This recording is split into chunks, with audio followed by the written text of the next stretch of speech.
really see here is the fluctuation isn't that big of a deal. So compared to your cousin lakes, prices are up and down a little bit, affected again by inventory. And remember, averages can go up because of depleted inventory. If we look at, here's what I want to know is, who's cutting prices enough?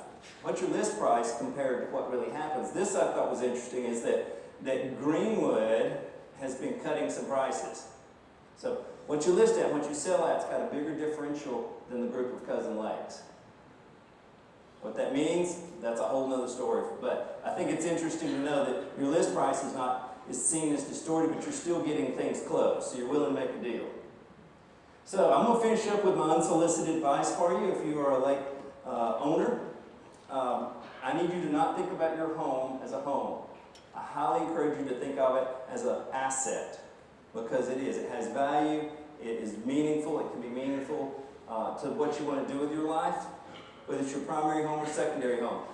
Always think of it as your asset, even though you may genuinely love it as your home. If you are thinking about selling, we're in a window of it's as good as it gets. Prices may go up and nudge a little, but they may start falling. In some markets, we're already seeing falling prices. This is, you think supply and demand would affect, but remember, people know that we've got a downturn on the way. It's not going to be a crash, but it's still going to turn down.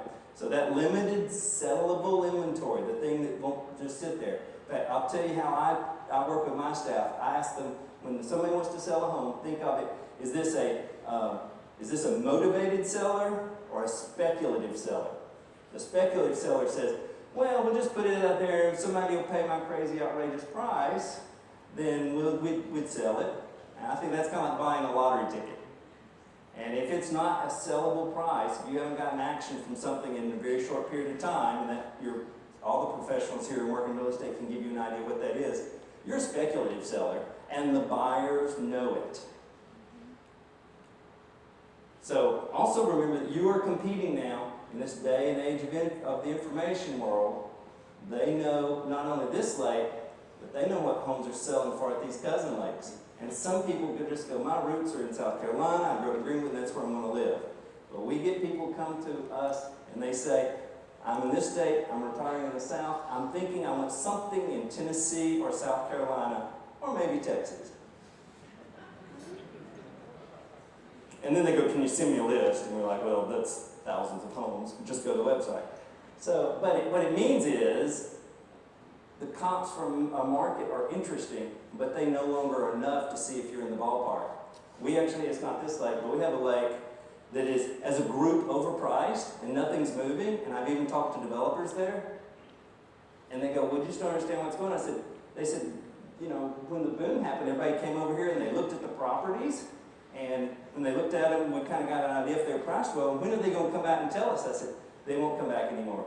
Their time is too valuable. They looked on the internet. You did not pass. Their time, they moved right on. You're overpriced. Maybe when your price comes, all is back. And they slide right on past. So understand, the world has changed. So that says, do not overprice your home. That does not mean give it away. But if you're overpricing your home, you just became the highest bidder on your own property. Congratulations. So with that, I appreciate everybody staying conscious, and I appreciate the time. I hope that's been valuable. I'll be over here if anybody does have some nerdier real estate questions for what that may be worth, and I hope I've been worthy of your time today. Thank you. Exhibitors 13 through 16, if we'll go to the tables here at silent auction.